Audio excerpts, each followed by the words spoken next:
নমস্কার বন্ধুরা, ভগবানের বাণী চ্যানেলটিতে আপনাদের সকলকে স্বাগত জানাই। আজকের এই ভিডিওটি অবশ্যই মন দিয়ে শেষ পর্যন্ত দেখুন। তাহলে চলুন শুরু করা যাক। বন্ধুরা, প্রত্যেক বাঙালির কাছে মহালয়া একটি বিশেষ দিন। শৈশব থেকেই মহালয়া দিনটির সাথে আমাদের পরিচয় হয় এইভাবে।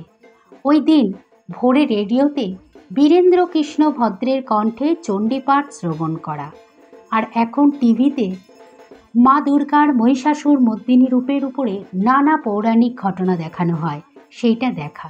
মহালয়া বলতে বেশিরভাগ বাঙালি এটুকুই বোঝে। কিন্তু মহালয়া আসলে কি, কেন পালিত হয়, মহালয়ার মাহাত্ম্যই বা কী, ওই দিন কি কি করা উচিত আর কি কি করা উচিত নয়, এই সব হয়তো অনেকেই জানেন না। তাই আজকের ভিডিওটি তাদের জন্য যারা মহালয়া সংক্রান্ত কিছু জানতে চান। আসুন তাহলে এই প্রসঙ্গে ভিডিওটি শুরু করা যাক। বন্ধুরা, আগামী 21শে সেপ্টেম্বর 2025 রবিবার পালিত হবে মহালয়া। মহালয়া হল পিতৃপক্ষ ও দেবীপক্ষের সন্ধিক্ষণ। ভাদ্র মাসের পূর্ণিমার পর যে কৃষ্ণপক্ষ আসে তাকে পিতৃপক্ষ বলে। 15 দিন পিতৃপক্ষ চলে। মহালয়ার দিন পিতৃপক্ষের অবসান হয়। এই 15 দিন পিতৃপুরুষেরা অর্থাৎ পূর্বপুরুষেরা পৃথিবী ও মানুষের কাছাকাছি চলে আসেন। তাই এই সময় পিতৃপুরুষের আত্মার শান্তি কামনায় তাদের উদ্দেশ্যে কিছু অর্পণ করলে তা সহজেই তাদের কাছে পৌঁছায়।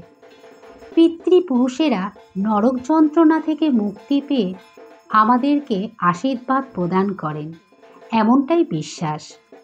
শ্রীমদ্ ভগবদ্গীতায় আছে, আত্মার বিনাশ হয় না, আত্মা অবিনশ্বর। সেই কারণে বছরে অন্তত এই এক পক্ষ কাল অর্থাৎ পিতৃপক্ষ কালে পূর্বপুরুষের উদ্দেশ্যে জল খাদ্য তর্পণ করার রীতি আছে শাস্ত্রে। আর এর মাধ্যমে পূর্বপুরুষগণ নরক যন্ত্রণা থেকে মুক্তি পেয়ে বিষ্ণুলোকে গমন করেন।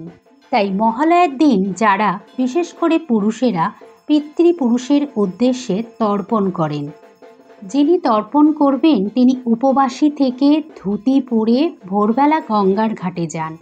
সেখানে গিয়ে পিতৃপুরুষের ছবিতে মাল্য দিয়ে গঙ্গার জলে তর্পণ ক্রিয়া সম্পন্ন করেন, আর দরিদ্রদের কিছু খাবার ও পোশাক বিতরণ করেন। পশু পাখিদেরকে কিছু খাবার প্রদান করা হয়।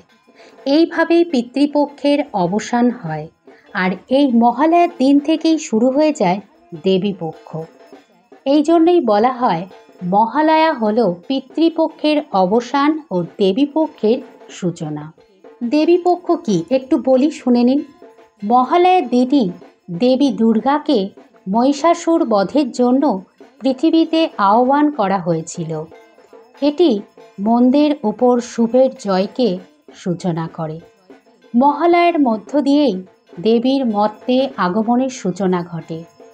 বিশেষ পূজা আর মন্দিরে মন্দিরে শঙ্খের ধ্বনি ও চণ্ডীপাঠের মধ্য দিয়ে দেবীকে আবাহন করা হয়। কৃষ্ণপক্ষের অবসান হয়, দেবীপক্ষের সূচনা হয়ে যায়। এরপর শুক্লপক্ষের প্রতিপদ থেকে নবমী পর্যন্ত 9টি রাত্রিতে দুর্গার 9টি রূপের পূজা চলে। এই 9টি রূপের নাম হল শৈলপুত্রী, ব্রহ্মচারিণী, চন্দ্রঘণ্টা, কুষ্মাণ্ডা, স্কন্দমাতা, কাত্যায়নী, কালরাত্রি, মহাগৌরী, সিদ্ধিদাত্রী।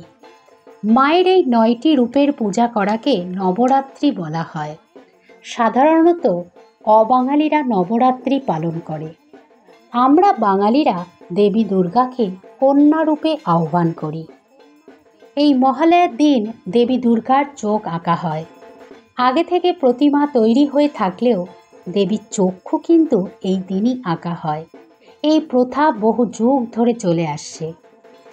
আমরা বাঙালিরা এই দিন খুব ভোরে উঠে বীরেন্দ্র কৃষ্ণ ভদ্রের কণ্ঠে রেডিওতে চণ্ডীপাঠ শুনি। আজকাল রেডিও তো তেমন নেই, তবে সবাই মোবাইলে এই চণ্ডীপাঠ শুনে নেয়। মোবাইলে সারা বছরই এই চণ্ডীপাঠ যে কেউ যখন তখন শুনতে পারে, কিন্তু এই মহালয়ার দিন ভোরবেলা চণ্ডীপাঠ শোনার মাহাত্ম্যই আলাদা। আর এই মহালয়ার দিন থেকেই আমাদের মনে দুর্গাপূজার আমেজ চলে আসে। আমাদের মনটা যেন আনন্দে উৎফুল্ল হয়ে ওঠে। মা আসছে বলে কথা। আগমনী সঙ্গীতগুলো প্রত্যেক বাঙালির অন্তরে যেন একটা অনন্য অনুভূতি তৈরি করে। আমাদের মন পুজোর আনন্দ ও উত্তেজনায় ভরে ওঠে। বন্ধুরা, এই তো গেল পিতৃপক্ষ ও দেবীপক্ষের বর্ণনা। তবে জানেন কি এই দিন কি কি করা উচিত আর কি কি করা উচিত নয়? আসুন এই বিষয়টি একটু সংক্ষেপে বলি। মহালয়ার দিনটি খুব শুভ একটি দিন, তবুও এই দিনে কিছু কাজ করায় বিধিনিষেধ আছে। এই দিন যে কাজগুলি সাধারণত করতে নিষেধ করা হয় তা হলো চুল, দাড়ি, নখ এগুলো এই দিন না কাটাই ভালো। বিবাহ বা অন্য কোনো শুভ কাজ শুরু করার জন্য এই দিন এই বিষয়ে কথা বলা উচিত নয়। এই দিন কোনো জিনিসের অপচয় করা উচিত নয়। এই দিন নতুন ব্যবসার সূচনা করাও ঠিক না। এই দিন গৃহপ্রবেশ করাও উচিত নয়। তবে এই দিন যে কাজগুলি করা উচিত বলে মনে করা হয় তা হলো মহালয়ার ভোরে পূর্বপুরুষের উদ্দেশ্যে তর্পণ করা, দেবী দুর্গার মহিষাসুর মর্দিনী এই স্তোত্র শোনা, গরিব দুঃখীকে মন খুলে খাওয়ানো ও পোশাক দান করা, নিরীহ পশু পাখিদেরকে খাওয়ানো, আর অতি অবশ্যই ভগবান বিষ্ণুর নাম করা ও মহাভারত বা গীতা পাঠ করা।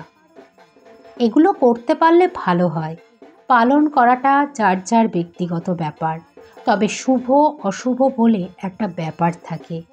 সেই কথা খেয়াল রেখে চললে জীবন সুন্দর হয়, সুখ সমৃদ্ধি লাভ হয়, দেবী দুর্গার কৃপা লাভ করা যায়। বন্ধুরা, আজকের ভিডিওটি এই পর্যন্তই। আশা করি ভিডিওটি দেখে উপকৃত হয়েছেন, আর অন্যরাও যাতে ভিডিওটি দেখে উপকৃত হয় তাই ভিডিওটি শেয়ার করবেন প্লিজ। সকলে ভালো থাকবেন। শুভ মহালয়া। ধন্যবাদ।